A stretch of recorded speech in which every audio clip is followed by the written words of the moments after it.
Esselamu Aleyküm ve Rahmetullahi ve Berekatuhu. Kaderlik Facebook'taki dünyanın her qaysı joylardagi qarindoshlarım. Men Abdulaziz Beşto'rak İstanbul'dan sizlarga Allah'ın güzel salamı bo'lgan, cennet salamı bo'lgan Esselamu Aleyküm ve Rahmetullahi ve Berekatuhu degan salamni berib o'taman qaderli qarindoshlar. Bugün yani Ramazan'ın 5. günü hatalaşmasam inşallah hazırken güç tutkan Ramazan'ınla, kılgan ibadetinle, okugan Kur'an'ınla, teravihinle hemmisi Allah'ın dergahida kabul olsun kaderli karindaşlar. Bugün yani biz bu Kur'an'a göre İslam nime degen kitap. Siz Kur'an'dan bu sualını sorup baktınız mı degen bunun kitapınki inşallah en ahirki bölümü dep koysak mı buludu. Bununki başka tildeki tercümeleri miyade kadarlı kardeşler. Yani have you ever asked this question to the Quran? What is Islam? By Mustafa İslam oğlu. Bu kitap bilen ondan bu Türkçe eslisi bu. Siz hiç bu soruyu Kur'an'ı sordunuz mu? İslam nedir? Mustafa İslam oğlu ustazının. Henzuçsi bu Gulancın Şıcavşa Şımışı Yisilen Mustafa Yisilen oğlu. İnşallah bunun Rusçumu Ramazan yani Ruzuhit bayramıga tügüşü mümkün. Onundan başka bu İslam nime Uygurca çıktı yakında. Bunun yapımcısı mı inşallah işinvatıda kaderli karindaşlar. İnşallah yapımcısı mı ortaya çıkar. Biz bu dersten inşallah hatalaşmasam en ahirki bölümünde yani aile ve ictimai hayat bu kitabın 203. bet. Yani İslam'da ayal kişinin ictimai ornu kanda bu bizim beşimizde ağıtıp atkan inik cevap veremeyatkan meselelerden birisi. Kur'an insanlığa cinsiyet noktasından emez insiyet yani insanlık noktasından karaydı. Ayal ve er kişini insan mevcutluğunun iki asaslık ameli süpüde kargan tüyendeki ayet bunun ifadesi. Ey insanlar! Sizlerni biz hakikaten bir er, bir ayaldın, Adam bilen Havva'dın ibaret, bir ata, bir anadın yarattık. Özara tunuşunla üçün sizlerni nurgun millet ve uruk kıldık. Hakikaten en takvadar, mesuliyet toygusu en küçük boğallarınla Allah'ın dergahida en hürmetlik hesapını siler. Yani kişilerin birbirinden artık buluşu nesep bilen emez, takvadarlık bilen buludu. Allah hakikaten hemmini bilgücüdür, hemmeden haberdardır. Hucurat 13. ayet. Er kişi ya ki ayal kişi buluş, cinsiyet üstünlük ya ki imtiyazı igi buluşunun sebebi emez. İslam'da ebedi saadetki iriş üçün her iki cinske okşaş fırsat verilgen. Müslüman erler ve Müslüman ayallara, mümin erler ve mümin ayallara, taat ibadet kılgıç erler ve taat ibadet kılgıç ayallara, rastçıl erler ve rastçıl ayallara, sevir kılgıcı erler ve sevir kılgıç ayallara, Allah'tan korkuç erler ve Allah'tan korkuç ayallara, sadik-i bəgüç erler ve sadik-i bəgüç ayallara, ruzu tutkuç erler ve ruzu tutkuç ayallara, nefslerini haramdan saklıgıcı erler ve nefslerini haramdan saklıgıcı ayallara, Allah'ın köp zikri kılgıcı erler ve Allah'ın köp zikri kılgıcı ayallara Allah mağfiret ve kat savab teyyarladı. Sure Ahzab 35. ayet. Men siladin er bolsun, ayal bolsun, her kandak bir yaxşı iş kılgıcının kılgan emilini bekar kılıp etmeymen. Sizler bir-birinlardan törelgen, bir-birinlarını tolukluğucu parçala. Al İmran 195. ayet. Ayal ve erden ibaret bu iki cinsga Kur'an'da baraberlik noktasından emas, hemmura cüplik hakikati noktasından muamele kılınıdı. Ayal ve erning birbirinin üstüde hakkı ve mesuliyeti buludu. Ayalları üstüde erlerinin hakları boğunudek, erleri üstüde ayallarının mu hakları bah.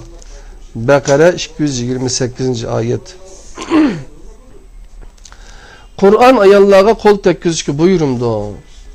Bu İslam hakkında umumlaşkan lekin hata ve kemtik bir düşünce bulup, Kur'an bu hakta mundaq deydi.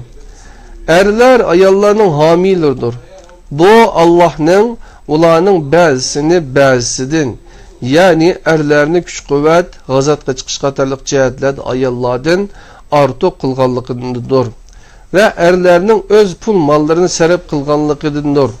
Yani ayollarning nafiqasi erlerning zimmasiga yuklanganligidir. Yaxshi ayollar bular tırnak içinde. Yaxshi ayollar itaat qilguvchilardir. Erleri yanında bo'lmagan chaqlarda Allah'ın panahida erlerinin haklarını saqlaguvchilardir. Sizler serkeşlik qilishlardan qo'rqadigan ayollarga nasihat qilinglar. Bu ünüm bermese bir töşekte birga yatmanglar.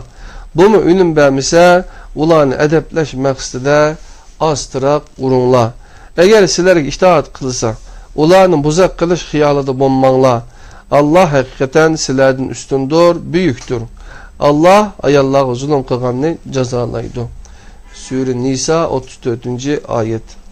Ayette hem ayrım hem urunla ma'nosini bildiradigan darabe, yani zerbe fiili Kur'an'da misal keltirish, kizish, urush, yani taşqa, mühürlash, ittirish, mahkam qilish degandek 6 xil ma'noda ishlatiladi.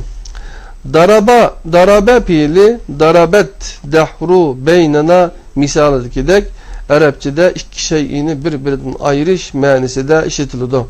Kur'an'da canlıqni uruşunun barliq türleri ayrım halda tilga ilingan. Lekin bularning hech birida inson darabe fiili ve variantları ishlatilmaydi. Testek silish saqqat Zariyat 29, musht ve kezahu Kasas 15. ayet, kamçılaş, suqush, ahushu Taha 18, kallisin elish qata'a Hakkı 46. ayet. Kur'an'da darabe fiili buyruk şekli idirip ur şeklinde ötken her yerde nime bilen, yani Sad 44 veya ki Kayyage Enfal 12, 50, Muhammed 27'te. Ya ki ikisi birlikte Bekara 60, 73, A'raf 160, Şuara 63. ayetlerde işletildi. Kur'an'da İdirip fiili bu kaideden müstesna halde işitilgen birden-bir şekli yukarıdaki ayette körülüdü. Bu mülahizeden kin Nisa suresi 34. ayetteki idrubuhunne ibaresi kaideden müstesna halde işitilgenlikini körüvağılı buludum. Bu ahvalda bu kelime ulanı urun şeklinde mana beriş doğru emas.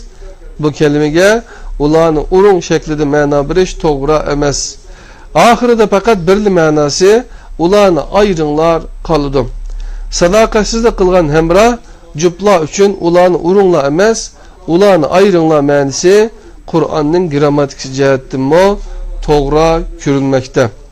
Bu ayet içki ve taşkı bağlanışları noktasıdır. İki insan cinsi er ayal arasında emas, birbiri bilen nikah etisi arkalık bağlanan iki taraf er hutun arasındaki münasebeti karata bir belgilimini öz içine ağan.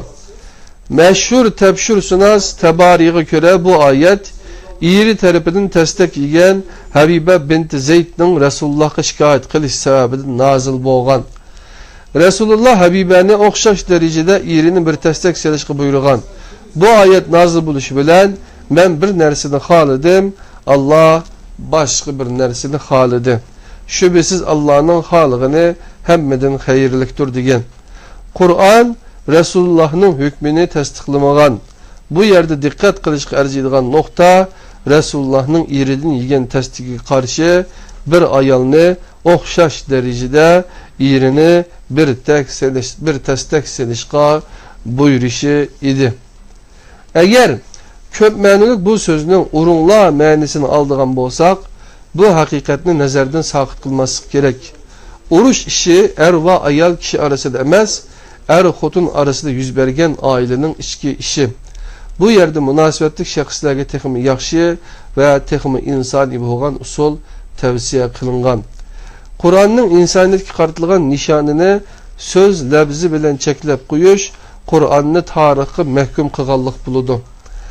Nazil bo'lish sababidan ma'lum bo'lganidek, oyat er xotin arasida masala chiqqanda aqliga eng boshda tayoq keladigan erlarga xitob qilmoqda va ularga texmi insoniy tedbirler bilen meseleni hal qilishni tavsiya qilmoqda.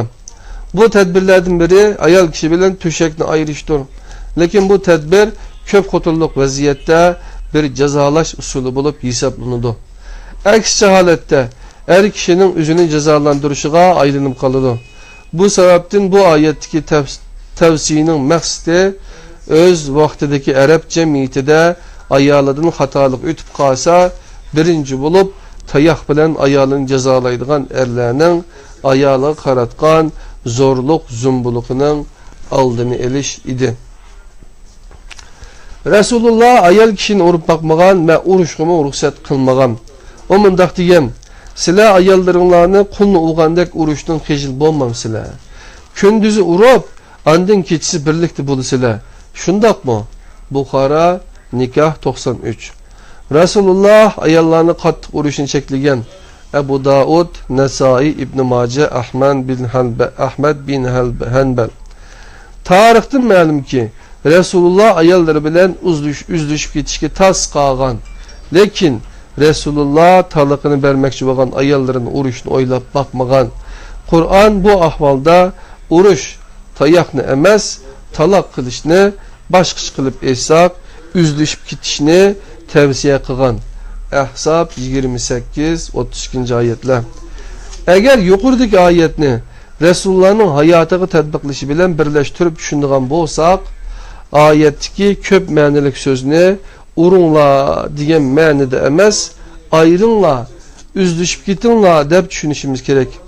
Bu ahvolda Qur'onning oiladagi chiqisholmaslik holatiga kelib qolgan yoki inoqsizlik paydo qilgan ayolga qarata erlarni urunglar emas, ayringlar, üzlüşüp ketinglar deganligi ma'lum bo'ladi. Qadrli qarindoshlar, hamda islomda ayol va er munosabati qandoq bo'ladi? Uningdan keyin ayol kishi nima uchun hijoblanadi? İslamda ailenin o'rni degan mazmunlar ekan. Qadrli qarindoshlar, İslamda er ve ayol munosabati qandoq bo'ladi? Qur'onga ko'ra er ayol o'g'il qiz munosabati jinsiyat ve cins shahvatni markaz qilgan asosda emas, aksicha insonlik ve shaxsiyat markaz qilgan munosabatni asos qiladi. Qur'on birinci derece tuqqan bo'lgan er ayolni oila a'zolari sifatida qabul qiladi va o'zaro to'y qilishni cheklaydi. Ular tuvandagi oyatda bayon qilingan: sizlarga onalaringlarni, qizlaringlarni, hemşireleringlarni, atanglarning hemşirelerini, ananglarning hemşirelerini, qarindishinglarning qizlarini, hemşiranglarning qizlarini, süt analaringlarni, emildash hemşiranglarni, qiyin ananglarni, sizlar bir yerda bo'lgan ayollaringlarning boshqa erdan bo'lgan uyinglarda tarbiyalangan qizlarini, yani bu shart emas, uyda tarbiyalanmagan bo'lsa-mu, elish harom qilindi. Nisa 23-oyat. İslam nikah tushadigan ayol va er orasidagi munosabatni cheklamaydi. Aksicha bu munosabatlik uning zaharlanib qolishining oldini oladi. O'zaro nikah tushadigan er va ayol orasidagi munosabatni shahvat va ozdurg'uchi nafsining zaharlanishining oldini olish uchun bir qator tadbirlar oladi. İki cins arasidagi munosabatning hurmat asosida bo'lish uchun araga muvaffaq musofa qo'yiladi. Buni kapolat qilish ba'zi tadbirlarni belgilagan. İki cins arasidagi munosabatning belgilangan chekdan halqamaslik uchun elingan tadbirlarning bir qanchasi tuvandikicha. Birinci, zinaga yaqinlashmanglar. İsra 32. ayet. Bu kişi bilen zina arasıga bir musafa koyganlıktır. İkinci, qarashni tizginlash, tikilib qaramaslik haqqidagi emir. Er va ayolga yat jinsga shahvat bilan qaramaslikka buyurish. Nur 30-31. ayet. Çünkü yat cinsler arasında bir qarash tizgindan chiqib ketib qolsa, munosabatmi tizgindan chiqib ketib qoladi. Üçüncü, tasattur emri. Her iki cinsni öz ichiga olgan bu emirning ayollarga munosabatli qismiga alayda o'lchamda qo'yilgan. Nur 31, Ahzab 59. ayet. Qadrli qarindoshlar, 15. minut kepti biz. Ayol kishi nima uchun hijoblanadi deganni o'qib etib, uningdan keyin qadrli qarindoshlar, dersimizni tugutimiz. Yani kitap tugamaydigan bo'ldi endi. Ayol kishi nima uchun hijoblanadi? Qur'onning hijob haqidagi oyati tubandikicha. Müminlarga aytqinki, namahremlarga tikilib qaramasin, avratlarini yapsın, tashqi zinnatları özlükünün ko'rinadigan qismidan boshqa zinnatlarini oshkorlamasin, lichakleri bilan ko'kraklarini yapsın, tashqi zinnatlardan boshqa zinnatlarini erleridan, atalaridan, ya qiyin atalaridan, ya o'g'illaridan, ya erlarining o'g'illaridan, ya öz qarindoshlarından, ya qarindoshlarning o'g'illaridan, ya hemşirelerinin oğullarıdın, ya dindaş ayallardan, ya kol astidagi çörelerden, ya xotinlarga ihtiyacı yok hizmetçiler, yani qari, delduş boğallıktan cinsi şahveti yoklardan, ya ayallarının uyatlık joylarini uqmaydigan, yani balagat yetmegen balalardan başka kişilerge körsetmesin. Zinnetlerini kişilerge bildiriş üçün ayaklarını yerge urmusun. İyi müminler, bəxt gelişinler üçün hemmenlar Allah'a tevbe kılınlar. Qaysi ayetken? Nur 31. ayet. Ayette özlüküdün köründüğün kısımlardan maksat yüz, kol ve put bulup bu organlarının yapılıp yapılmaslığı Kur'an'a göre emez, enlenige göre belgelengen.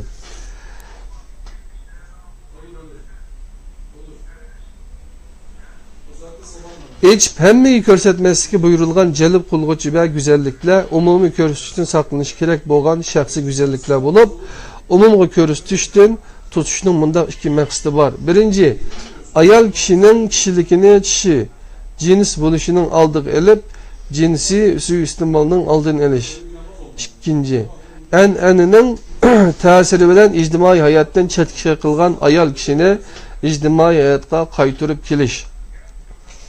Aksici bo'lganda yat cinsler arasında münasebet kişilikini merkez kılmasdan cinsiyetini merkez kılgan bir münasebet ayınıp kaladım. Kısqacha elib aytsak, hijabning maqsadi üç tarafning axloqini ko'zda tutgan. Birinci, ayol o'ziga xos bo'lgan jinsiy aloyidlikni umumlashtirib avomga ko'rsatmaslik. İkinci, er yat cins bilan shahvatni maqsad qilgan va suiiste'mol qiladigan shaklda münasebet o'rnatmaslik. Üçüncü, cemiyet. Er ayol münasebetini normal tertipga selish kerak. Umur sözünün birlik şekli ximar, yağlıq deganlik bo'ladi. Mez qilg'ich ichimlikmi aqlni o'rab to'siganligi uchun onun o'xshash yiltizdan kelgan xamir ismi berilgan. Bu iki kelime başdan ibaret ortak noktada kesişidir. Mesela kupurma, yepiş, yögeş ma'nisi bildirdi. Lekin baş kısmı emas. Qalbga nisbat berilganlik uchun o'xshamagan söz yiltizidan türlenip çıkan başka bir söz işletilgan. Öz vaqtidagi hör ayollar azaldan işletip kelgan yağlıq başdan ayaqqa sangılatilgan bulup zinnet eşyası rolunu öteydi. Bu yapınca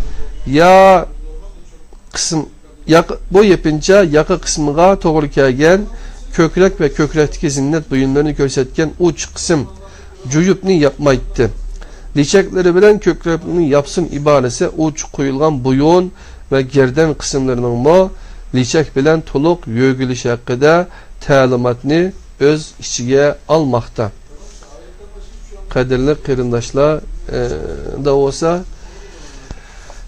İslam nime? Siz bu sualını Kur'an-ı Kerim'de sorup bakkanmı? Digen bunun kitabının 23. dersimiz mu? İşede tügüde 24. derste inşallah hitamı miskini birlikte kılımız. Hazır bizdeki başka bir dersimiz var. Şeye ülgümüsek bombaydı. Yani Kur'an-ı Kerim Esma-il Husna dersimiz var. Şuna kadarlı kırındaşlar. Meşayici bu olsun. Bugün keç köreşkisi aman bulunla. Allah'ın özgü emanet. Esselamu Aleyküm ve Rahmetullahi ve Berekatuhu.